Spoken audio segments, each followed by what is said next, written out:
I think it's Halloween and your birthday. Yes, it is. So Christa came in prepared for Halloween. Not really. I did not. So I gave you a costume. So I'm a Spider-Man? Yeah, we put a spider on Clark's shoulder. If you're not watching on YouTube, he's Spider-Man. I had the best costume, and this is so ironic. It didn't come in the mail in time.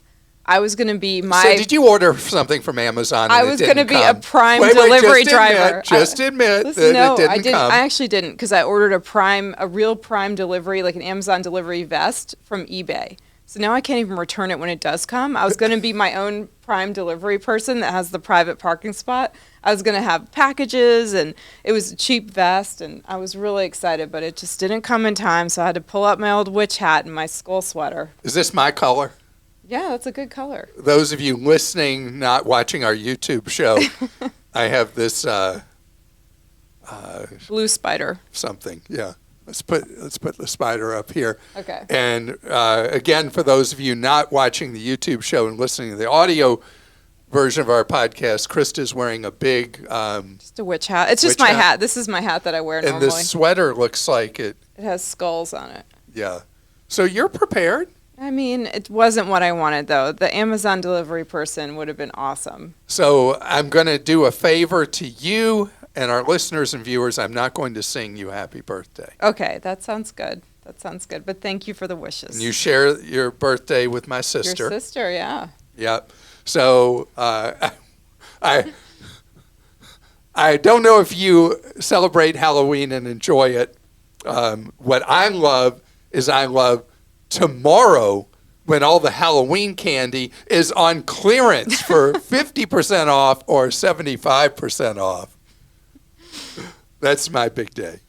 All right. And we get no trick-or-treaters where we live. Oh, we get tons. I love it. And we have to go buy the big Costco bags, and we get worried every year that we're going to run out. So you buy 4 times what you need so that you have an excuse to have all that candy left over? No, we get rid of it. I don't keep it in the house. Okay.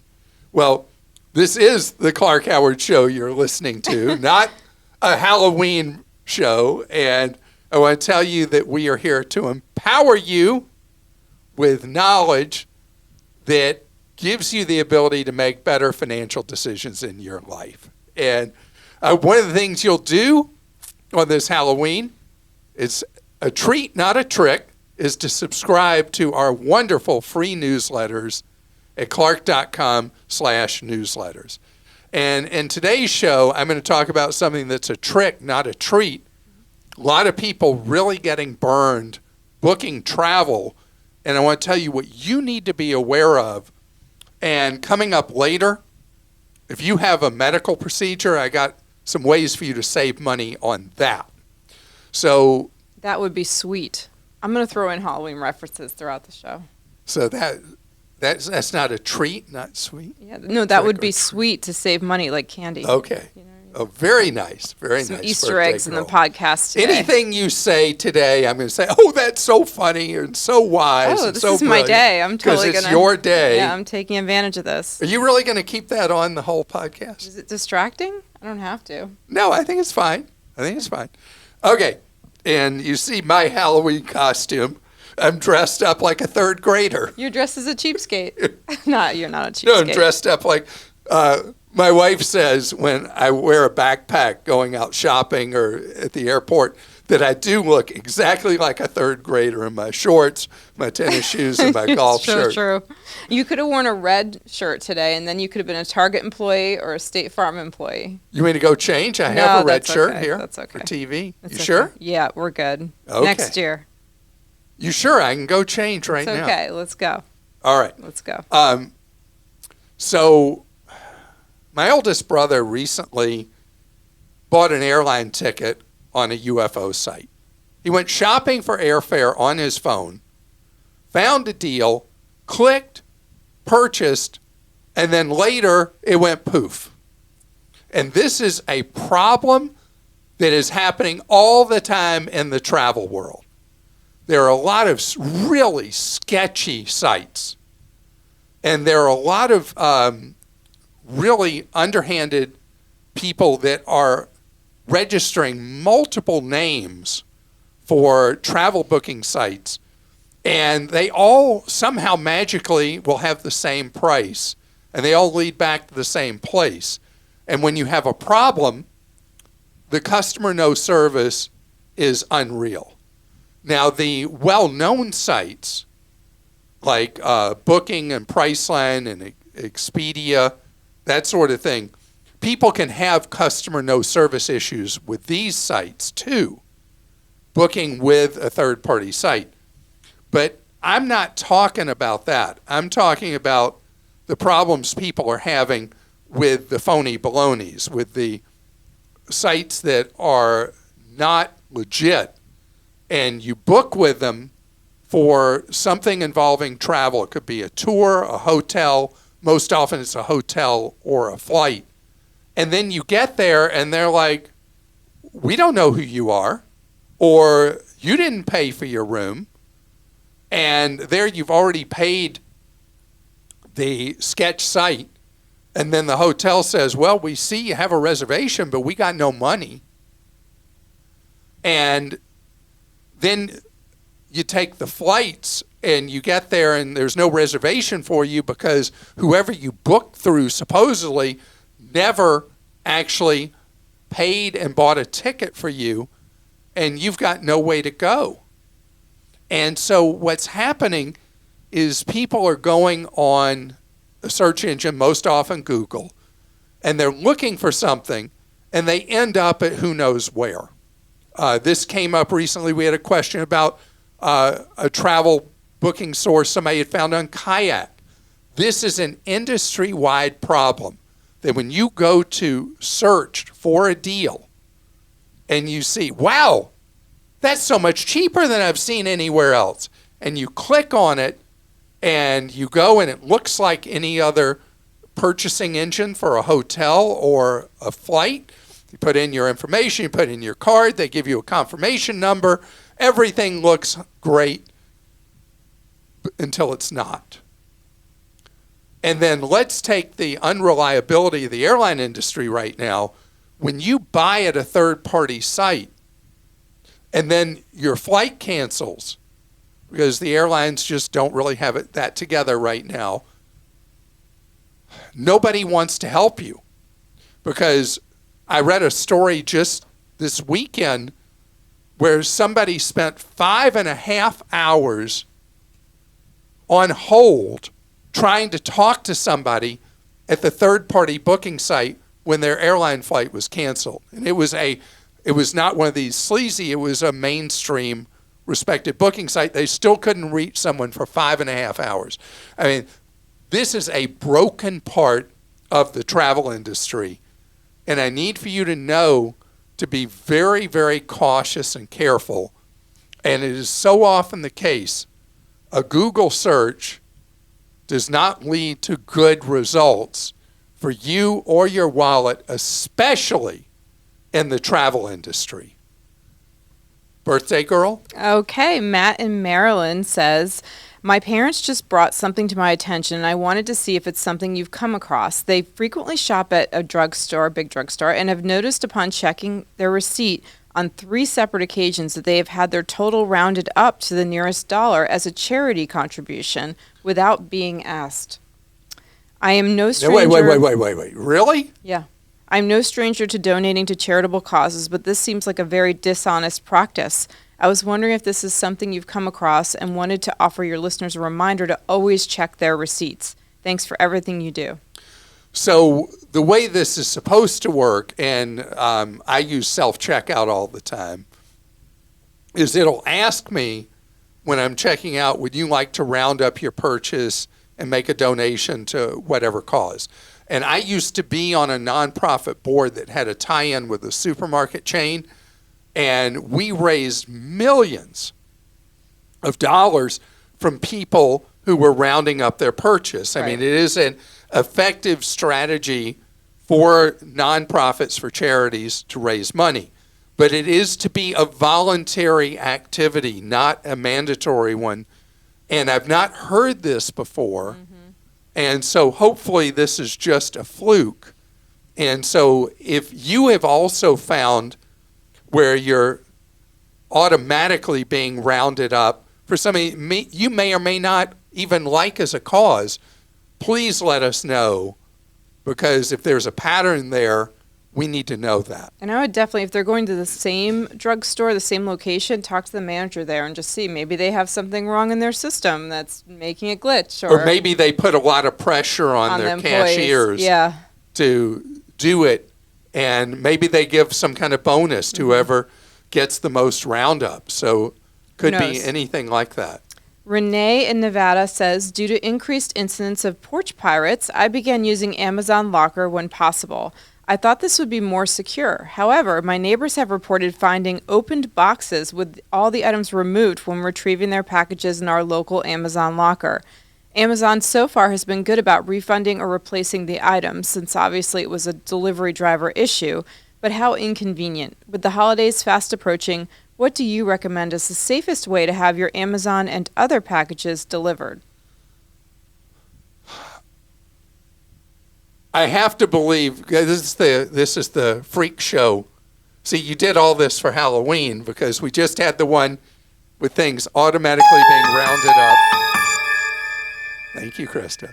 And now we're talking about somebody using Amazon lockers and having the items rifled through. And I would not say, obviously, it's a delivery driver issue. Could be somebody has a stolen key or code. How do you know how employees access the lockers? I don't use those, so I don't know. But I definitely wouldn't use that local locker anymore, for sure. Because I was in a situation where when we lived in a house, packages were being stolen. And so I was diverting deliveries to an Amazon locker when we'd order from Amazon that's a staffed locker. So there's somebody there. And I never had a problem with that. An unstaffed Amazon locker location, knowing Amazon, they probably have so many cameras on that spot that they would be able to figure out who was actually gaining access to the lockers, because that's where I'm betting it's happening. Not with the delivery driver, but someone who's getting access to the lockers themselves, taking the stuff out, putting the things back in, and relocking the locker. I would say that that's such an unusual pattern and not a common one. We've never heard that complaint before that I can recall. No, but for holiday packages, I'm getting a little sign. We have a doorbell camera, obviously, and that a lot of times would deter porch pirates. But I'm also getting a big sign from my friend that says security, like video is being taken of you, basically. Security cameras here, and I'm having everything delivered to my house. So. But with your two vicious attack dogs, why would anybody ever steal packages from your house? I don't know. Luckily, we haven't had it happen, but I want to prevent it. All right, speaking of Amazon, let's go to Linda in New Hampshire. Hello, I have a warning for all Amazon holiday shoppers. And yes, Christa, I'm talking to you, she said. Did I write this? They normally have an extended Christmas return policy starting in early October. I believe last year you could return any items through January purchased after October 10th. This year, they do not have an extended returns, at least yet. That means everything I just bought on Prime Day is not eligible for return after Christmas. I'm now going to return everything I just bought and rebuy those same items, which is ridiculous. So buyer beware this year. So, Linda. One more. Buyer beware. I think you get a little excited about Halloween, don't you? Yeah, it's fun. Okay. I feel so bad that I don't have a Halloween costume. Maybe for those of you on the YouTube show, I should just have this on my head. You'll have to tune into the YouTube show to see what I have on my head. Anyway, the return policy thing is a big problem for retailers. They're losing a fortune. A lot of businesses are net negative through the Christmas shopping season because the cost of returns is so high. You having to return what you just purchased and then rebuy it so that you're protected for after Christmas returns is a big mistake on Amazon's part, obviously, because now they're creating the very nightmare that they fear. If you are going to return the items, then here's what I want you to think about with your wallet. Through the month of November, starting tomorrow, it's Black Friday month. The whole month of November, starting later, really about 5 or 6 days, we're going to have a steady sweep of fantastic Christmas sales. And the items you're returning from Amazon may or may not be cheaper from Amazon. You may find that they're better to buy at other sellers, both online and in physical stores. So if you are going to start from scratch, then that's what I would do. And what's that say, Christa? Clark Deals. Clark Deals. Make sure you subscribe. I could not read your writing. Make sure you subscribe to our Clark Deals newsletter. Go to clarkdeals.com because they are on top of all the deals. They work so hard to figure out what's a deal and what's not this holiday season, for sure. And let me tell you, for the Clark Deals staff, it used to be much easier when all the sales were from Thanksgiving Day through that Sunday or Monday with Cyber Monday. And now that the whole thing's spread out over the entire month of November, and this year we did have a lot of sales through the month of October, it is a much longer, more difficult journey, but they do the best they can to keep you up to the minute on the true deals that are out there. We don't take money to post a deal like happens a lot in this universe. So the things that we post are things we believe in our heart and our head are absolutely great deals for you. So if you want to save money through the Christmas season, yes, as Christa reminded me, clarkdeals.com is there for you. And coming up ahead, when is medicine not a deal? I'm going to share with you right ahead what you got to watch out for your wallet. We got to talk. The medical industry has reformatted itself in a way that is brutal for your wallet, either directly or indirectly. If you have health insurance and it's provided through an employer, employers are spending by far the most they ever have to provide health coverage to you, now past $20,000 a year on average. For an employer, the portion they pay, not what you pay, what they're paying. And you see the deduction coming from you. And you may wonder, if employers weren't paying so much for the premiums, where's that money go? Ultimately, in an employer's mindset, I can tell you as an employer, what I pay for my employees' health coverage is part of their overall compensation. Employees don't think of it that way. They think they get a paycheck and then just like candy falling out of the sky, that they are just receiving this health coverage. But for the employer, it's actual real money. And so what's happening with healthcare right now, what you don't know can really hurt you. Out of directly your own wallet, your share that you pay in deductibles, or what you have to meet each year before your health insurance kicks in. What I'm about to tell you matters so much. So hospital systems, supposed nonprofits, have figured out the game. And they want to be dominant in a local market.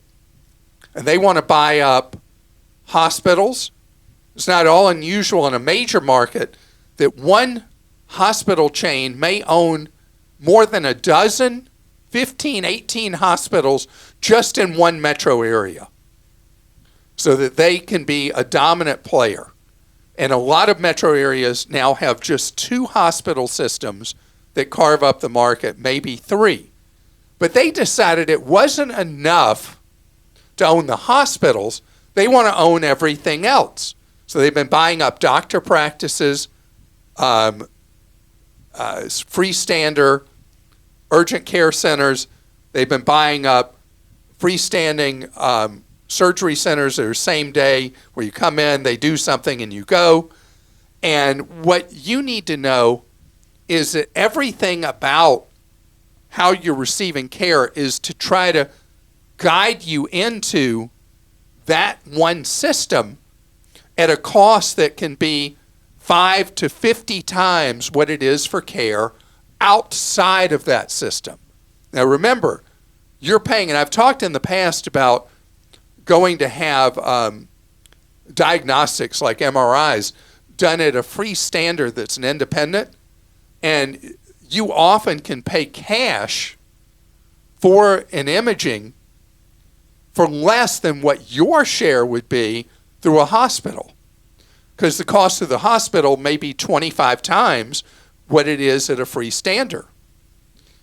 And with going to an independent surgery center instead of a hospital-related one, when it's for what they call drive-through, where you're in and out a couple hours, half a day, same day, whatever, you can pay a whole lot less for your share and for the employer's share.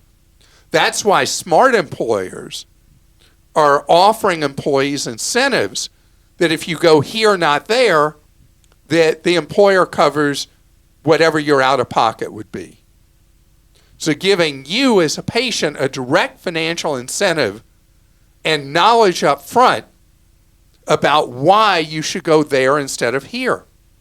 I had some tests approved recently, and I received 4 different letters saying, hey, if you go here instead of there, it'll be cheaper for us. Wrong strategy from the employer. Wrong strategy. Because I don't get my health coverage from my own company, believe it or not. I get it from another media company. So what they should have done is they should have said, here's a financial incentive for me to go here instead of there. Let the marketplace speak. Right now, you and I are being manipulated into what ultimately ends up costing us more money by the game these hospital systems are playing.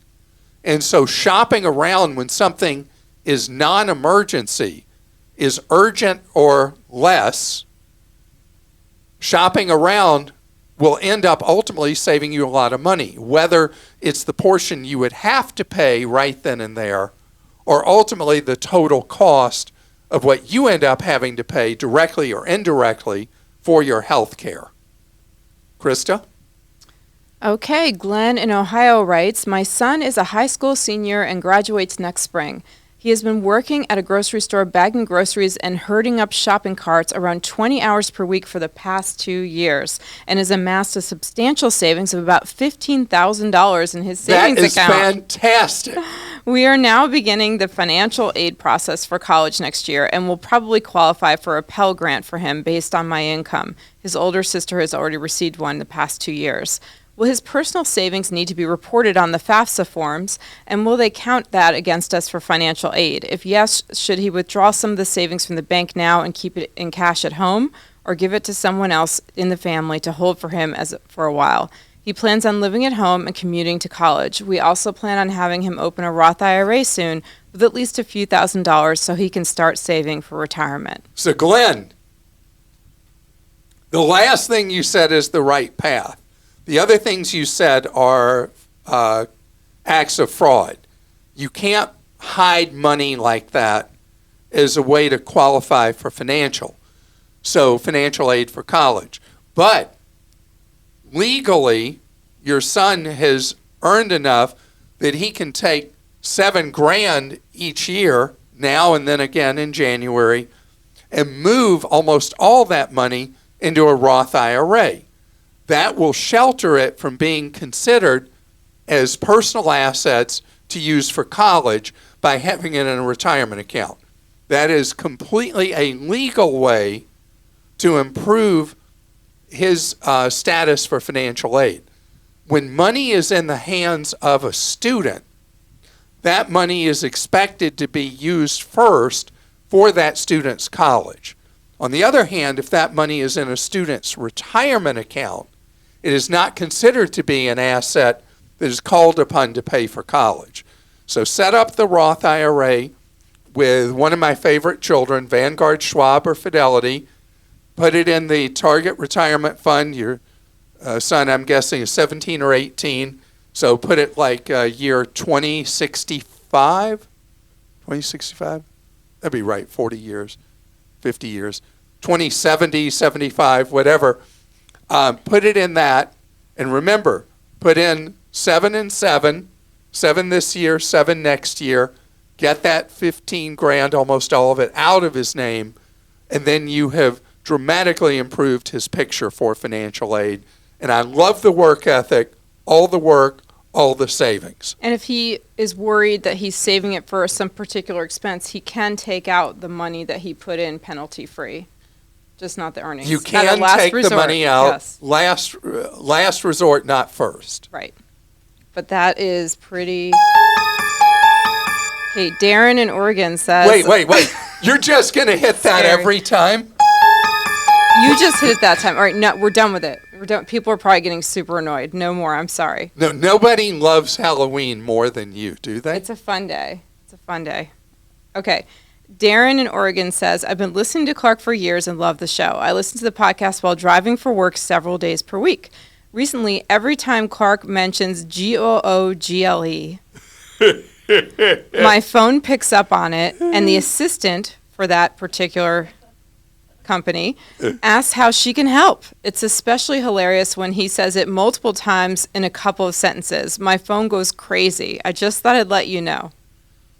So if I don't say okay that word or hey that word, I don't know why it's triggering. I don't know, but it is triggering apparently for Darren. Sorry Darren. About that, Darren.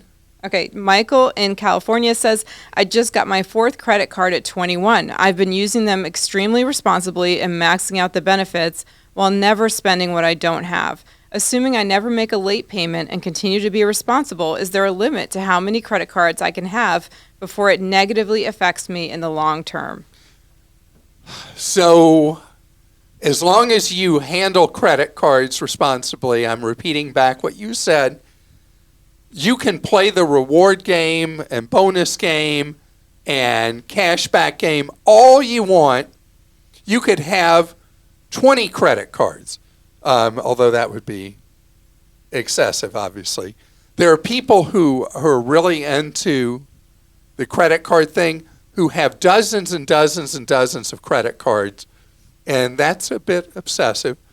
But having many credit cards by itself will only ever harm you potentially when you're buying a home, because it won't hurt your credit score. It may actually likely help your credit score, having all these different cards with very low utilization. But mortgage underwriters sometimes freak out about how much available credit a potential borrower may have for a mortgage, and they may say you're not credit worthy for a mortgage because of how much available credit you have access to with credit cards. But other than that, there's no harm, no foul, as long as you don't charge what you can't afford to pay for. If you charge only what you can afford to pay for, have as many cards as you want. And we actually have an article on Clark.com because people ask this question, what's too little, what's too much in terms of credit cards? I say the basic for any of us is the Noah's Ark rule. 2 credit cards from 2 different financial institutions is a perfectly adequate number of credit cards to have. How many do you have? Because you have business credit cards too. So you have more. Mostly I have business cards. Personal, I have 4, I think, or 4 cards. I should know that without having to think about it, right? I was thinking Costco, Sam's, Navy Federal, and Capital One Venture X. Okay. I think those are my 4. Anyway, the thing with credit cards is there are a lot of people who intend to charge only what they can afford to pay, and then it gets away from them. That's when you know you got too much credit. As long as you pay in full every month and your finances are rock solid, you're living on less than what you make, and you're saving money, I'm not afraid of credit cards for you at all. But now it's time for today's Clarkie. Hey, Clark. My name's Margaret. I am a college student currently, and my mom has made me listen to the podcast. And I'm so glad she made me do it because now I actually started a Roth IRA with the money I have made doing my college job, and I've already saved for the past 2 years since I've been in college. And it was so successful for me that I got some of my friends as well to sign up for the Roth IRAs, and they're all very thankful. So they all started to ask me where I learned this, and I got to say Clark Howard. So very grateful for everything that you teach on the podcast, and have a wonderful rest of y'all's day. Well, that is really sweet. So sweet. Lots of younger people theme saving money and doing a great job. Do you know that younger people are doing a much better job at younger ages saving money than their older siblings may have done, their parents certainly did, or their grandparents? That there's a different mentality with so many people, late teens through their 20s, about saving money and living on less than what they make. And it's great. And I read something about this that has to do with financial trauma that they saw their parents going through. That out of a negative, something really positive came out of it. In this case, it was her mom nagging her. And that's just fine, too, because you got the good virus. You got the money-saving virus. You already have that habit of doing that Roth IRA as a teenager, and that's going to pay off for you so big over your lifetime. It's just great. I got to tell a funny story to end today's podcast. So I'm at a gate at an airport, and sometimes there are people excited to meet me, and there's this woman who's just started working out of college, and she doesn't know what all the commotion is about. And while we're waiting to board, she says, "So what exactly is it you do?" And so I was telling her about it.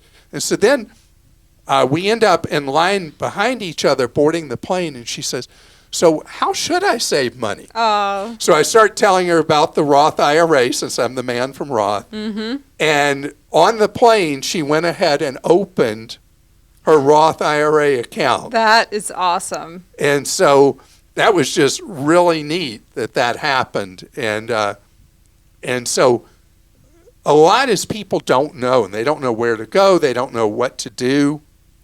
And so to be able to have the motivation but not know where to put your money and how to build a financial future for yourself, that's a match game that we can help with.